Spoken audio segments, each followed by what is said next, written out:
Bonjour les bâtisseurs, j'ai une question pour vous. Est-ce que l'entretien d'évaluation de fin d'année, ce sacro-saint entretien d'évaluation, est nécessaire dans votre entreprise? Et en quoi finalement il vous sert? Donc, je vous fais cette vidéo parce que j'ai eu cette conversation justement hier avec des chefs d'entreprise comme vous. On discutait de l'utilité de faire un entretien d'évaluation. Et ce qui en ressortait, c'est que ils voulaient en faire un absolument. Parce que c'était utile, mais c'était principalement utile pour eux-mêmes.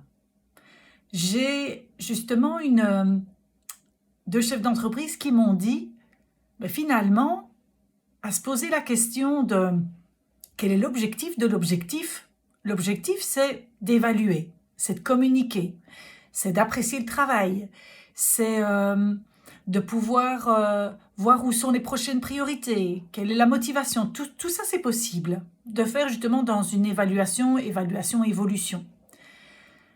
Et puis alors, quand je leur ai posé la question de savoir, finalement, c'est quoi l'objectif de l'objectif, ils m'ont répondu, enfin certains m'ont répondu, c'est pour me rassurer. Ah, mais ça c'est super intéressant. Et d'autres m'ont dit, mais justement, j'ai l'impression que c'est dangereux parce que je vois pas trop justement à quoi ça va servir. Et donc cette question de pouvoir se la poser, se demander à quoi ça va servir. Et puis alors il y a une autre question qui est arrivée après, mais qu'est-ce qu'on doit faire dedans? Qu'est-ce qu'on doit mettre dedans? Est-ce que je pose plutôt pose plutôt des questions sur sur ses compétences? Est-ce que je pose des questions sur la réalisation de son travail, etc. Et idem. La question était à quoi ça va te servir de savoir tout ça? Qu'est-ce que tu vas en faire? Pourquoi? Parce que dans les entreprises où ça ne fonctionne pas bien, c'est parce que, on n'en fait rien après, ça prend la poussière, et de deux, on remplit un questionnaire. Et donc là vient vraiment le sujet principal, c'est qu'est-ce que finalement je vais moi en retirer et qu'est-ce que mon collaborateur pourrait en retirer. Et c'est d'aller dans moins de formalisme. On veut quelque chose, naturellement, un questionnaire, on veut pouvoir que le collaborateur puisse se préparer. C'est bien de faire tout ça. Et après, ce qu'on en arrive finalement à faire, c'est à remplir un questionnaire chacun de son côté, et puis de comparer nos réponses, et puis de faire une synthèse. Comme si, finalement, chacun devait faire ses exercices de maths de part et d'autre, et que quand on se voyait, on comparait de voir quelle est la bonne réponse. En vérité, il n'y en a pas de bonne réponse. Et donc, la deuxième conclusion qui est arrivée hier, c'est bien plus la posture, même si j'aime pas ce mot-là, la posture finalement du manager, de celui qui va faire l'évaluation ou qui va discuter en tous les cas avec son collaborateur, qui va être bien plus primordial que le document que vous allez lui remettre. Et donc moi, ce que je propose aux chefs d'entreprise que j'accompagne, c'est de poser justement quelques questions pour qu'il puisse se préparer, mais beaucoup plus des questions pour lui ouvrir l'esprit, pour que la personne puisse faire un récapitulatif, de réactiver finalement tout ce qui s'est passé, enfin tous les événements marquants qui se sont passés dans l'année. Parce que, et une chose principale aussi, c'est que le collaborateur ne doit pas avoir de surprise. Il ne doit pas apprendre des choses nouvelles durant son entretien. C'est interdit. Ce qu'une des chefs d'entreprise me disait encore hier, c'est qu'elle remarquait que beaucoup de les collaborateurs étaient stressés avant de venir. Elle ne comprenait pas pourquoi, parce qu'elle disait c'est une discussion ouverte chez nous. La raison principale, c'est que évaluation signifie pour la plupart des collaborateurs retour sur les bancs de l'école. On va voir si j'ai des beaux points. Et qu'est-ce qu'il y avait souvent après? C'était l'approbation ou la désapprobation des parents. Tu as 8 sur 10, mais normalement tu pouvais avoir un 9.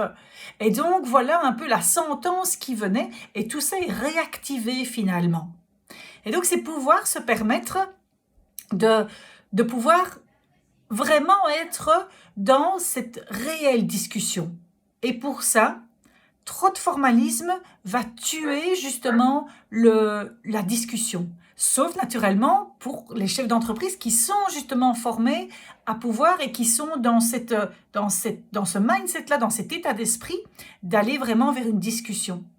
Par contre, il faut tenir compte également d'où en est votre collaborateur. Où est-ce qu'il est justement dans son apprentissage de rentrer en discussion profonde, ce qui n'est pas toujours évident pour eux finalement, parce qu'il y a toujours cette évaluation que l'on va faire. Donc voilà les insights, les prises de conscience hier qui ont été faites durant cet accompagnement de chef d'entreprise. Donc, si je récapitule, faites attention à trop de formalisme, pas de surprise pour le collaborateur, c'est bien plus vos capacités d'écoute active, de savoir poser des questions, de savoir reformuler, de creuser, etc., qui va être primordial dans la discussion. Et le dernier aspect qui va être super important, c'est justement de tenir compte du fait que pour le collaborateur, c'est pas habituel pour lui de faire de l'introspection comme ça. Et qu'il faut tenir compte d'où il en est justement dans cette ouverture. Et de ne pas vouloir faire des évaluations trop grosses, comme je dis, des usines à gaz. De commencer petit, de commencer avec des simples questions pour pouvoir habituer son collaborateur à se faire des réflexions comme ça. Et la dernière chose vraiment qui n'est pas la cerise sur le gâteau, mais qui est beaucoup plus le cake que vous allez mettre en bas pour pouvoir tenir toute la crème fraîche, c'est de pouvoir sortir justement du canevas de préparation avec chaque côté, etc.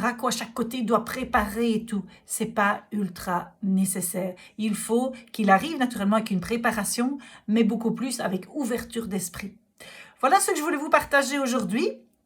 J'espère en tous les cas que ça vous apporte de la valeur. Si ça vous en apporte, dites-le moi, quelle valeur est-ce que ça vous a apporté, quelle prise de conscience est-ce que ça vous a fait.